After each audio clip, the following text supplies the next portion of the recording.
Bien-aimés dans les Seigneurs, bonjour, c'est votre serviteur, l'évangéliste Jean-Willy Ilunga, de l'église La Moisson Abondante. Nous voici dans notre nouveau numéro, un jour, un verset. Pour la gloire de notre Seigneur, nous allons partager la parole de Dieu dans les livres de Proverbes, chapitre 16. Nous sommes au verset 24. Nous lisons pour la gloire du Seigneur. Les paroles agréables sont un rayon de miel, douce pour l'âme et salutaire pour les corps. Qu'est-ce que cela veut dire? Bien-aimés, nous devons travailler notre langage. Oui, nous devons travailler notre façon de parler. Les paroles qui sortent de nos bouches doivent être des paroles satisfaisantes, de paroles agréables. On nous parle du miel. Nous connaissons tous comment le miel est bon, sucré. Beaucoup le prennent. Voilà pourquoi, bien-aimés, c'est un travail qu'il faut faire.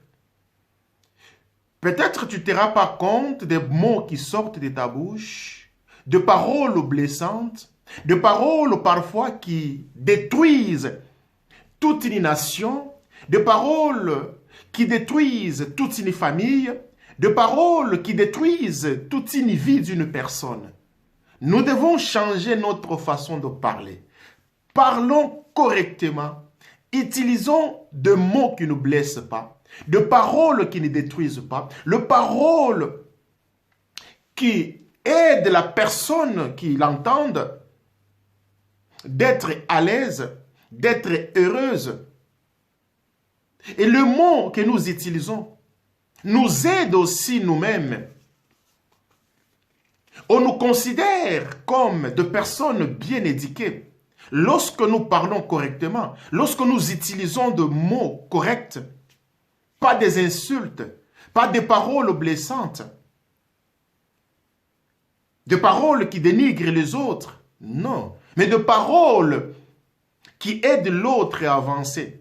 Voilà pourquoi, bien-aimés dans le Seigneur, je vous exhorte, nous devons avoir un langage agréable. Il faut que les paroles agréables sortent de notre bouche. Des paroles douces qui aident notre âme à se construire, qui aident l'âme de l'autre aussi à se construire. Une parole qui apaise, même là où il y avait la tension, là où il y avait les troubles. Mais lorsque tu viens que tu parles, tes paroles douces calment la colère de l'autre. Tes paroles douces créent l'ambiance, créent l'atmosphère agréable. Voilà pourquoi, bien-aimés dans le Seigneur, travaillons notre langage. Lorsque vous constatez que vous êtes plus reproché par rapport à votre façon de parler, vous utilisez le mot dur facilement, vous êtes trop dur dans votre façon de parler, travaillez encore pour que le Seigneur puisse vous être agréable. Que Dieu nous bénisse.